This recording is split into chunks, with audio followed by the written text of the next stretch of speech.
Assalamualaikum warahmatullahi wabarakatuh. Perkenalkan, nama saya Siti Rohani dengan NIM 2130604108.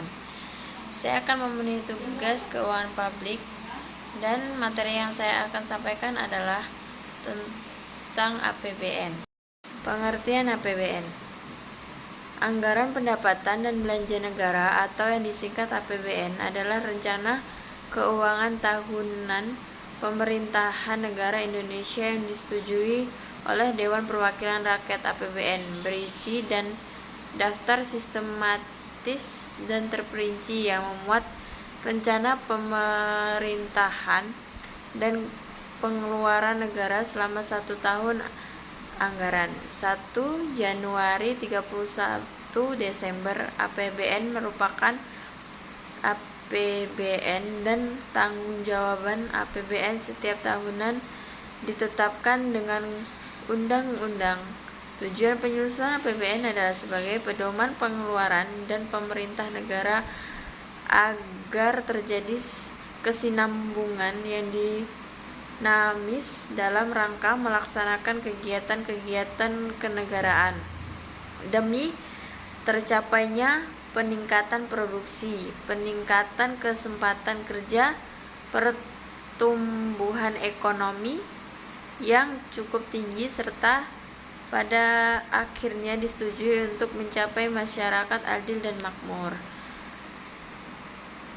material maupun spiritual berdasarkan Pancasila dan Undang-Undang Dasar 1945. Struktur APBN. Secara sederhana, maka struktur APBN dapat ditunjukkan sebagai berikut.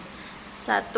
Penerimaan dana negeri. 2. Pajak perdagangan internasional. 3. Penerimaan negara bukti pajak PNBP. Hibah, yaitu bentuknya yang berasal dari swasta, baik dalam negeri maupun luar negeri, dan pemerintah luar negeri. A. Belanja terdiri atas 2 jenis. 1. Belanja pemerintah pusat. 2. Belanja daerah. B. Pembiayaan meliputi 1. Pembiayaan dalam negeri. 2. Pembiayaan luar negeri. Penyusunan dan penetapan APBN. 1. APBN merupakan wujud pengelolaan keuangan negara yang ditetapkan tiap tahun dengan undang-undang. 2. APBN terdiri atas anggaran pendapatan, anggaran belanja, dan pembiayaan. 3. Pendapatan negara terdiri atas penerimaan pajak, penerimaan bukan pajak, dan hibah. 4. Belanja negara dipergunakan untuk keperluan penyelenggaraan tugas pemerintah pusat dan pelaksanaan perimbangan keuangan antar pemerintah pusat dan daerah. 5. Belanja negara dirinci menurut organisasi, fungsi, dan jenis belanja. 6. Pemerintah pusat mengajukan rencana undang-undang tentang APBN disertai nota keuangan dan dokumen kepada DPR pada bulan Agustus tahun sebelumnya. 7. Pembahasan perencanaan undang-undang tentang APBN dilakukan sesuai dengan undang-undang yang mengatur susunan dan kedudukan DPR. 8. DPR dapat mengajukan usul dan mengakibatkan perubahan jumlah pemerintah dan pengeluaran dalam rancangan undang-undang tentang APBN. 9. Pengambilan kepusatan oleh DPR mengenai rencana undang-undang tentang APBN dilakukan selambat-lambatnya 2 kali.